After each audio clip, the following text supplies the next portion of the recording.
Hello, everyone. Welcome to Kiki and Kibitz. It's me, Mary, and I'm coming to you today on Tuesday, November 25th, with 90 Day Fiancé, Happily Ever After, recap of the Tell All Part 3.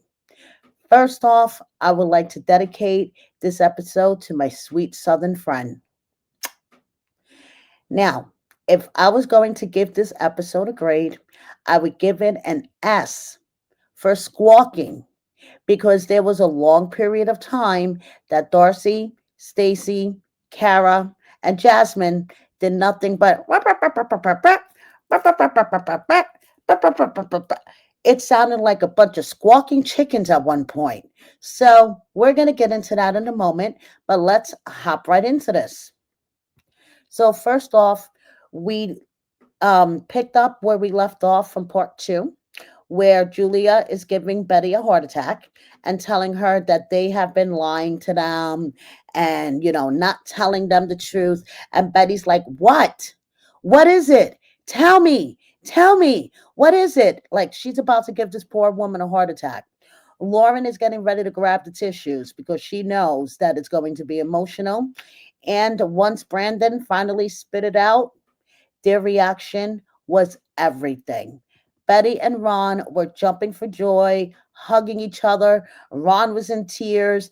Betty was in tears. Everybody was in tears on that stage. Brandon started to cry. Lauren started to cry. Even Sean started to cry. Okay. Their reaction was everything. And that was the best part of this episode, to be honest. Betty and Ron's reaction to Julia being pregnant, which, by the way, Betty told me in the DMs was their true reaction. They did not find out until this moment. So, no, they didn't know beforehand. Okay. So, first, when she found out that Julia was 6 months along, she was like, That's why you guys haven't come to visit us. Gosh darn you. Then she says she wishes she would have been the first one Julia called once she got that positive pregnancy test. And you know that I know that was never going to happen.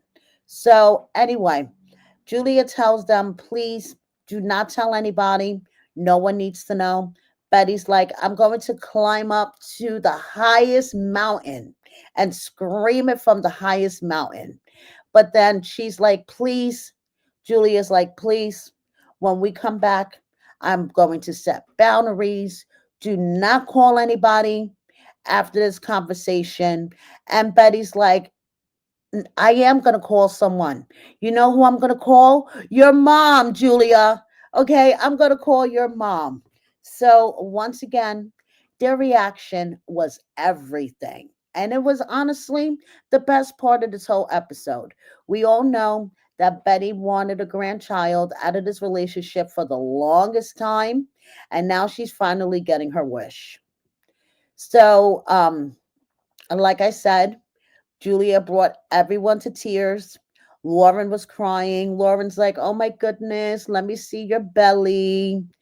Kara recalls a conversation that she was having with Julia and Brandon the night before about childbirth and labor. And Guillermo was getting into details about how Kara pushed Nico out without any medication. So she's like, I hope we didn't terrify her. That's a legit concern, Kara. Okay. So Ju- uh, Yara tells Julia, you know, Jovi knew you were pregnant. Jovi pays attention to all the little details, and he noticed that your boobs are bigger and that you weren't drinking alcohol. So he kept telling me you were pregnant. And Yara assures Julia that she is going to be a good mom and just relax and everything's going to be okay. So this was a very touching scene because they were all, off taking their breaks after Julia and Brandon's segment. And Guillermo and Kara call Nico, and Nico's, showing off his muscles. And I just thought that this was a really cute scene, even though Kara is a what. And the way that she treats Guillermo, honestly, I feel like she plays head games with him, but we're going to get into more about that in a moment too. So now, during their break, the guys are sitting backstage. And I would like to say that this was a producer driven conversation because I really, really, really want to know, why did Matt suddenly decide to have this conversation with the guys? He says, have you ever taken a big shit? Okay. And then your partner wants to bang after you have taken a big shit. And then your partner wants to grab your butt while you guys are banging. And you tell your partner, dude, don't grab my butt. I just took a big shit. Now, first of all, why would you be calling your partner dude, Matt? Okay, that brings a big red flag to me. And secondly, what the fuck? Like, huh? And then Alex has to jump in with his little story about wiping Lauren's butt when she was pregnant. Listen, I know these things happen, but I don't want to know about it. I don't want to hear about it on national TV on a Sunday night. Just saying. So, thank you, TLC, Sharp Entertainment, for torturing us with this shit talk during the break. Okay, so anyway, so Georgie and Darcey are the couple up next on the hot seat. And this is where the squawking begins. And it doesn't stop for half the episode. So Darcy's like, I want to know what's going on because I don't want to waste my precious years. So they're on stage. And Georgie is basically trying to talk about wanting to have children suddenly, why he has the daddy bug, and Darcey just won't shut the fuck up. Let's just put it out there. Every time Georgie tried to get a sentence out, Darcey would not shut the fuck up.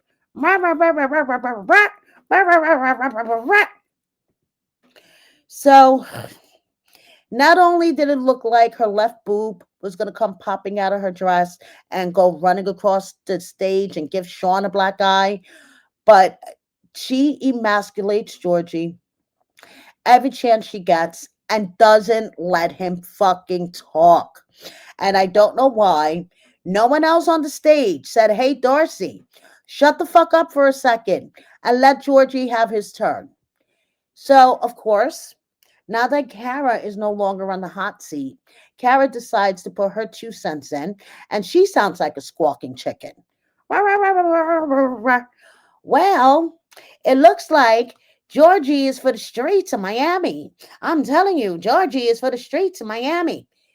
Kara, just step back and shut the fuck up. So, the one thing that Lauren and Alex said that made me laugh so hard when Georgie is talking about wanting children, etc. They were like, listen, just come to our house for a week. We'll leave you with our kids for a week, and whatever bug you have about wanting to have kids will be cured. Trust me. And you know something? I kind of recommend that to Georgie. Go hang out in Alex and Lauren's house for a week with their 3, and then come back to me and let me know you still want kids. Okay? So now, of course, wherever Darcey and Georgie are, Stacey and Florian are to follow. And there's more squawking because Stacey doesn't shut the fuck up. So Stacey is basically going on and on about how she feels like Georgie is just using Darcey. And she's like, Darcey, tell them what Georgie said the day after you got married. And basically, Georgie told Darcey that if they were to get divorced, that she would have to support him for 10 years, but he doesn't need her support.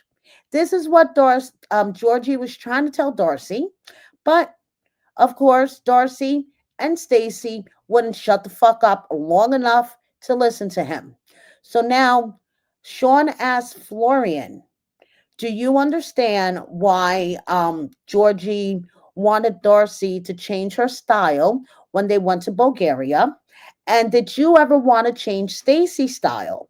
And he was like, I don't want to change Stacey's style, but I could understand where Georgie is coming from. And basically, squawking kept continuing. I mean, I was tuning out at this point, honestly, you guys. Georgie just kept trying to talk. Darcey kept cutting him off. Georgie was trying to explain why he doesn't want to commingle their money because apparently Darcey spends money as quick as it goes in the account, as quick as it goes out of the account. And Georgie, he doesn't want to spend his money like that. So Stacy's like, thank goodness you don't commingle money. It shows that he's just using you and blah, blah, blah, blah, blah. And all I could think is, shut the fuck up. Oh my goodness. So the squawking went on and on and on. And then Stacy admitted that things are not all rainbows and butterflies in her marriage either. So guess what? Florian got a job. Florian got a job and citizenship, but he's living in Connecticut, and Stacy is still living in Miami. And I just feel like Florian is fucked no matter what he does. He's fucked if he gets a job. He's fucked if he doesn't have a job. And he says there is no work for him in Miami. So that's why he moved back to Connecticut. He is doing woodworking. And Stacy's like, well, he hasn't come up with a plan on what we're going to do and if we're going to get together. And Florian just keeps saying, I like to keep this story straight. I would like to tell my side of the story and keep it straight. But Stacy and Darcey won't shut the fuck up long enough. So Florian was like, I have no work in Miami. I have suggested to Stacy that we do the back and forth thing, but Stacy's like, he doesn't have a plan. He's been gone for 6 months and he doesn't have a plan. Stacy, maybe you come up with a plan and tell Florian, listen, I think that you should, fly down to Miami once a month. I fly up there once a month. Like he said, once the lease is over in Miami, Stacy, maybe you consider moving back to Connecticut to be with your husband. Why is the onus always on these guys? Okay, it looks like Stacy and Darcey make the minimal effort in their marriages, and they expect these guys to twist themselves, bend over backwards, accommodate every whim, but they're fucked if they do, and they're fucked if they don't. That's my opinion. So now Sean asked if any of the Miami couples have hung out with Georgie on the streets of Miami. And Andre says, he's just a flirty type guy. There'll be women that'll come up to him, and he's just a flirty type guy, or like Georgie calls it, networking. So Jovi says, I've hung out with him on the streets of Miami, and there's nothing to really tell.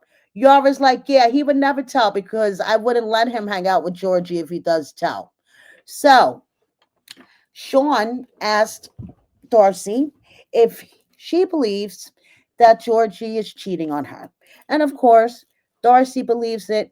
Stacy believes it because they share a brain. But Florian was like, I've never seen any cheating in front of my eyes. So I can't say that he is cheating because I've never seen it. Good answer, Florian. So now Stacy gives Julia a hug because they tell her that Julia's pregnant. So we have this nice little break from the squawking. And then this honestly was the best part of the Darcey, Georgie, Stacey, and Florian segment. So Sean asked Stacey and Florian what they think about the other couples. And Stacey's like, oh, Andre and Elizabeth are such an inspiring couple. Julia and Brandon are such a great couple. Yara and Jovi are such a great couple. And then Sean asked Florian what he thought about Jasmine and Matt. And I'm telling you guys, this was the best part of the tell all. Okay, this little section. So basically, Florian is like, her relationship was crazy. She was pregnant with another man's baby, saying that she loved Gino. She cheated on Gino. It's like this whole thing was just crazy. And Jasmine turned around and says that he's a scammer. He doesn't love Stacey and that he's a sugar baby. Yes, you heard that right. The queen of deflection called Florian a scammer and a sugar baby.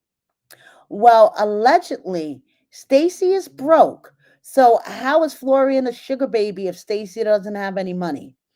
Yeah. Anyway, so them going back and forth was the best part of this. He was like ripping into her, and at one point they were both yelling at each other. Okay, and Florian was just like, "Shut up! You are not wife material." And Jasmine is like, "When you guys finally break up, I'm going to celebrate with her." So Florian, as usual, tells her, "I don't give a fuck. I really don't give a fuck what you think of me, and you can go away."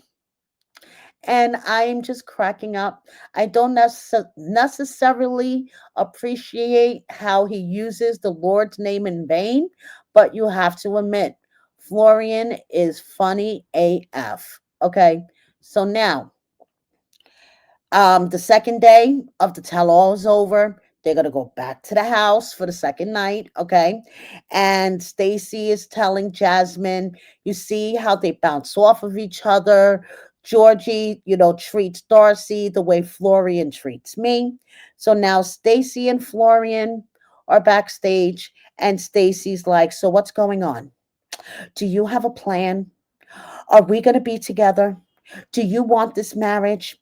Do you want a divorce? Like, what is going on? And Florian's like, I'm not going to have this conversation with you again. We already had a conversation, and I don't know, we're not having this conversation again. I'm not repeating myself.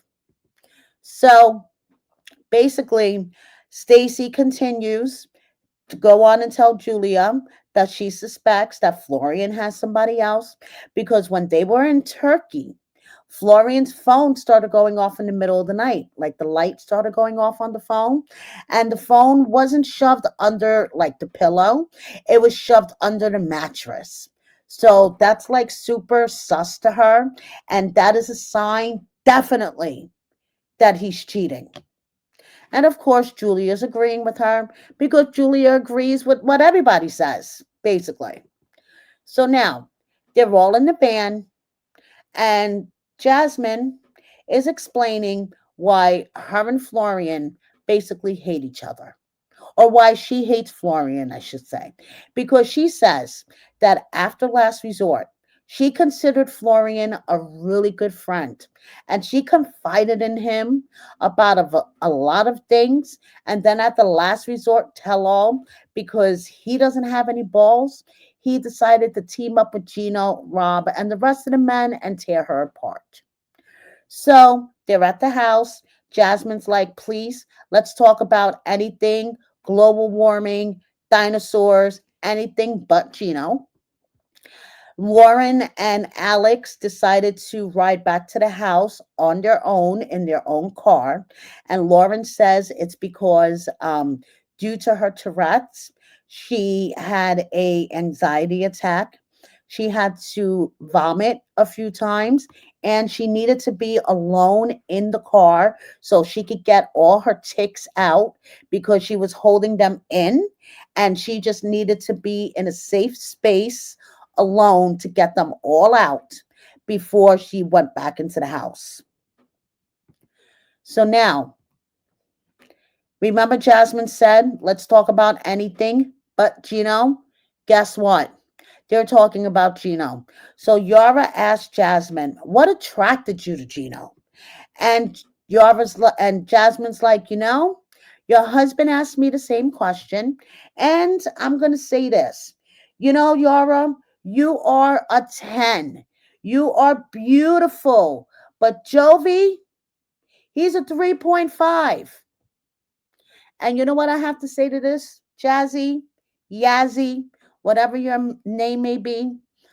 Jovi may be what you say is a 3.5 in looks, but you are a point 0.000001 on the inside and out. So shut the fuck up.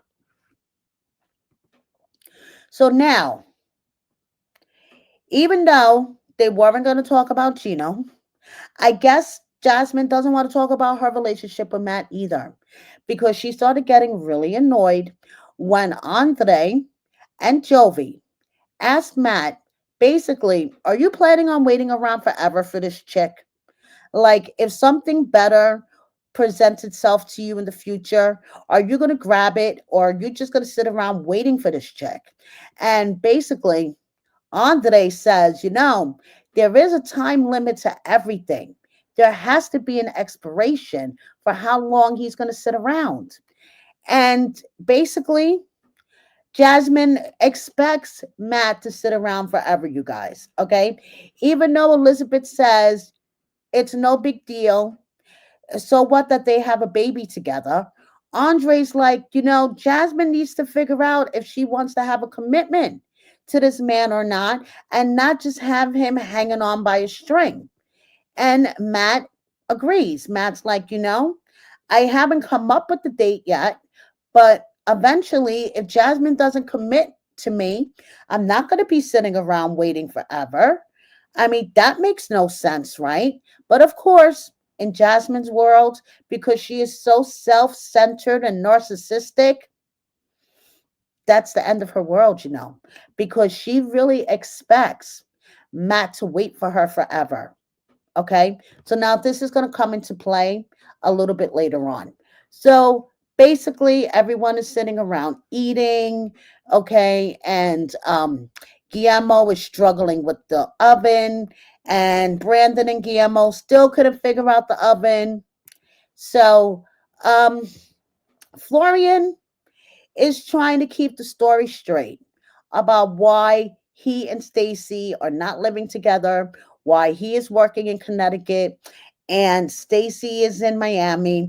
And basically, Guillermo starts choking on a piece of pizza, which saved Florian from, having this conversation.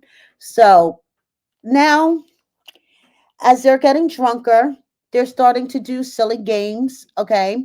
And Jovi and Kara and Yara and Elizabeth, they're all, trying to play this silly game of getting a ball into a red cup that's tied around your waist.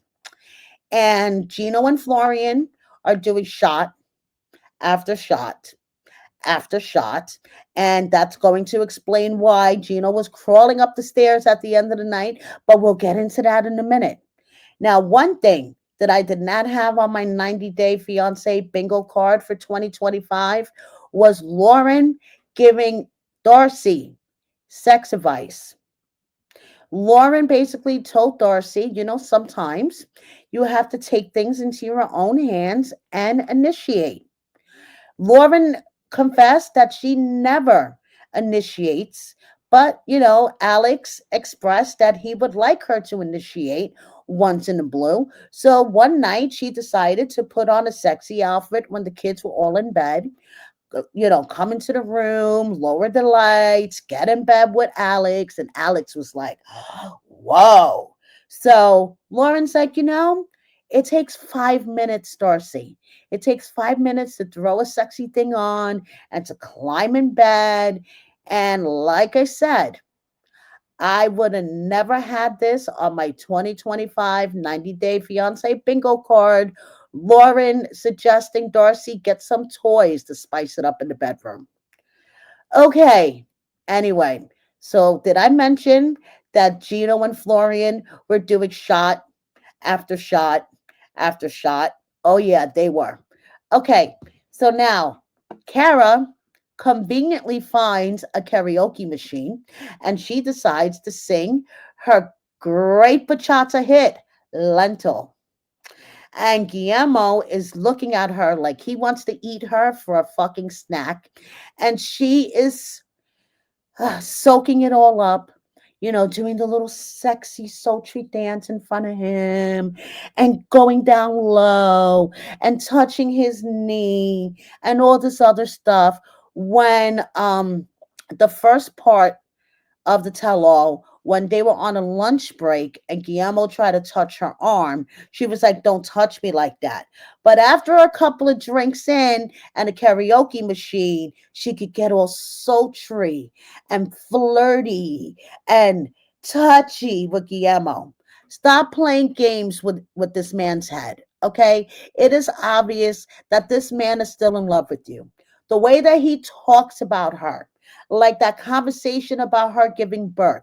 He looks up to her. He has her up on a pedestal and she shattered his heart to pieces and continues to fucking play mind games. You know what I have to say to this? Oh, come on now. That ain't even bullshit. That's horse shit. Stop playing with this man. So, Lauren approaches Elizabeth and asks if they could talk outside. And this was another scene that I started to tune out on because it's the same bullshit over and over. So basically, Elizabeth and Lauren are both hurt. Elizabeth's like, "It's okay not to have a perfect relationship, not to have a perfect marriage. It's okay, Lauren. Andre and I talked about divorce last week. It's okay. It's okay not to be okay." So Lauren is going on and on about how hurt she was about the body shaming comment, that she never said Alex body shamed her. So it went back and forth about how hurt they both were. And like I said, honestly, you guys, I started tuning out after a bit. So they decided that they are going to be civil. That's the least they can do, is be civil to each other and move forward. Okay, well, considering that Lauren's friend Noga is going to be making an appearance on part 4, let's see how long this pack lasts. So, anyway, now we move on to why Jasmine is so upset with Florian. And of course, Florian tries to have a conversation with her. And Jasmine breaks down into tears and is like, "You betrayed my trust," and blah, blah, blah. And next thing you know, they're yelling at each other again. And Florian's like, "Stop crying. We are only having a conversation. Why are you crying?" And Jasmine's like, "I just had a baby." So Kara, of course, squawking like a fucking chick that has nothing better to do. "Hey man, why don't you go and defend your woman? Like, what's wrong with you? Why don't you go and stand up for her?" And Matt's like, "For what? She's mad at me too. Like, why am I gonna go stick my neck out when she's mad at me? She could defend herself." And what do I have to say to this? And you guys know that I'm not a fan of Matt. Matt's like, "Fuck that. She's mad at me because I'm asserting my boundaries and saying that I'm not going to wait 50 years for her. So why should I go defend her with Florian? She could hold it on her own." So they push them together. Give her a hug, Florian. Give her a hug. Whatever, whatever. Yeah, you know what I have to say to this? Warning, warning, bullshit alert. So Jasmine decides that she's exhausted. She's leaving and she's going to go to a hotel. Okay. And like I said, Gino was crawling up the stairs. He had so many shots with Florian. Okay. Now everyone is starting to go to bed. And didn't Jasmine say on the first night that she was leaving to a hotel Remember when she took her panties off and rubbed them all over Gino's luggage and she walked out the door with her bag in a robe? Didn't she go to the hotel that night? Why the fuck did she come back to the house to go back to? I don't know. Yeah. That was bullshit. So, anyway, these two idiots are outside. Matt's, holding his takeout boxes. He's going to make sure that he has food at the hotel. And Jasmine's like, so you put an expiration date on our relationship. Just let me know, what's going on because I'll just find a place for me and Matilda on my own. And Matt's like, I am so sick and tired of arguing with you. Even he said it. It's like all day long. And even he's tired of it. He's like, who do you think I am? Gino? That you could just fight with all day long? And once again, so basically, he tells Jasmine, you know why? I said that I wouldn't get engaged to you if we didn't have Matilda. You know why that I'm putting an expiration date on this relationship? It's because of you, Jasmine. The way you act. You do nothing but argue with me. You think I want to have a relationship like this? It's you. And if I could give Matt a standing ovation, I freaking would because he deserved it in this moment. He is putting Jasmine in his place, and Jasmine can't believe it. She's like, wait a second. My fuck boy is putting me in my place? Like, what is happening here? Now, Gino comes stumbling out of the house. He hears them arguing, and he's just kind of standing there. And Jasmine's like, what do you want, Gino? And that's basically where we leave off with part 3 of the tell all. So, like I said, next week, the last part, Noga, Lauren's friend, makes an appearance. So, I wonder how long the cordial pack between Elizabeth and Lauren lasts. And after hearing a conversation between Jasmine and Gino, where Jasmine says that she will never love anyone like she loved Gino, Matt is in the car with her in tears, saying, I will feel really fucking stupid if Matilda is not my child. Now, we all know that this is Bullshit detected. Take precautions. because baby Matilda looks like she literally fell out of Matt's ass. She is the carbon copy clone of Matt. So that whole scene, bullshit. So anyway, that was basically part 3 of the tell all. Next week, part 4. Thank goodness this whole thing is over. And once again, I just want to dedicate this episode to Elizabeth's father, Chuck. As you guys may or may not know, Elizabeth made the announcement this past Sunday that 2 weeks ago her father passed away. He appeared on this season of Happily Ever After when they went to Moldova. Um, Rest in peace, Chuck. Your family loved you very much. And there is no official cause of death. Elizabeth and her sisters have been posting that any articles out there listing a cause of death for their father is fake news. So just wanted to give you guys a heads up. And I want to wish you all a very happy Thanksgiving to all those who celebrate. And that's basically it. Thank you very much for watching me. Please subscribe if you don't already. Double check that you are subscribed. Share my video with a friend or 10. Comment, like, consider joining my membership. And with the holidays right around the corner, buy yourself something nice and check out my merchandise. Thank you so much. Happy Thanksgiving. Bye, everybody.